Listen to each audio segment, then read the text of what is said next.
Pickup ভ্যানের ধাক্কায় মর্মান্তিক ঘটনার জেরে পথ অবরোধ বাঁকুড়া জয়পুর ব্লকের বাঘোজা ভোলাপাল বাস স্ট্যান্ডে।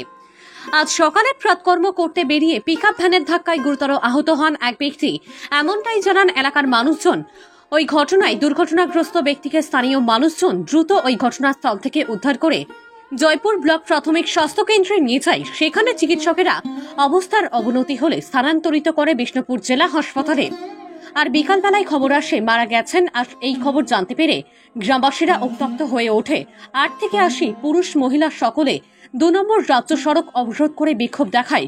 দ্রুত ওই ঘাতক 4 চাকা গাড়িটিকে আটকের পাশাপাশি ক্ষতিপূরণের দাবি জানিয়ে বিক্ষোভ শুরু করে। আর এই পথের খবর পেয়ে ছুটে আসেন জয়পুর থানার পুলিশ ও কতুলপুর ট্রাফিক ওসি সহ বিশাল পুলিশ বাহিনী। প্রায় কয়েক ঘন্টা পথ অবরোধ চলার পর পুলিশ প্রশাসনের আশ্বাসে পথ অবরোধ তুলে নেন গ্রামবাসীরা। জানা যায়, দুর্ঘটনায় মর্মান্তিক মৃত্যু হওয়া ব্যক্তির নাম পঞ্জু রায়, বাড়ি বাঁকুড়া জয়পুর ব্লকের সুকজোড়া গ্রামে। বিবাহ সূত্রে স্ত্রী বাপের বাড়িতে সন্তান প্রসব করতে আসার পর শ্বশুর বাড়ি বাঘাজোল গ্রামেতেই থাকতেন। স্ত্রী মারা গেছে অনেকদিন আগেই, আর বাড়িতে রইল বলতে একটি বাচ্চা মেয়ে। এখন এই বাচ্চা মেয়েটির বাবা মারা যাওয়াতে অনাথ হয়ে গেল বলে জানান গ্রামের মানুষ। কি হয়েছিল ঘটনা, কি বলছেন প্রত্যক্ষদর্শীরা, চলুন শোনাবো আপনাদের।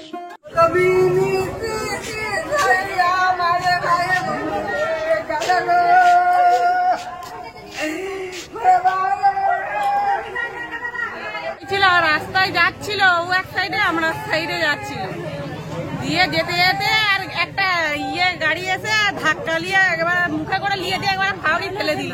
কি গাড়ি? কি গাড়ি ওটা? হাতি গাড়িগুলো। হাতি গাড়ি? হ্যাঁ। কি নাম ওনার? পল্টু জামাই। পল্টু এখানেই বাড়ি? না, এখানে লাই সুকজোড়াই বাড়ি, এইখানে ওর ঘর, জামাই শ্বশুর ঘর। এখানে শ্বশুর বাড়ি? এখানেই থাকতো? হ্যাঁ, এখানেই থাকতো। মোটামুটি কটার সময় ঘটনাটা হয়েছে? হবে 6টার সময় হবে। হ্যাঁ, 6টা 5-10 দিন হবে। তারা উদ্ধার করেছিল? উদ্ধার আমরা এই সবাইকে ডেকে জড়ো করেছি, যে হসপিটাল নিয়ে গেছিলেন? হ্যাঁ, বিনের হসপিটাল নিয়ে গেছি, ফুলপুর নিয়ে গেছি। দিয়ে আপাতত এখন কেমন আছে? নিয়ে গেছে। এখন মারা গেছে? হ্যাঁ। এখন কি চাইছেন আপনারা? আমরা চাইছি পুলিশ করে আমাদেরকে সাহায্য করবে। পুলিশ তো কোনো তদন্তই করেনি, একবার এসে জিজ্ঞাসা করে চলে গেল। গাড়িটাকে আটকিয়েছে? না, গাড়িটাকে ধরেইনি পুলিশ। এখন আপনারা কি চাইছেন যে পুলিশ গাড়িটাকে ধরুক? আপনার নাম? আমার অতসী বাড়িতে।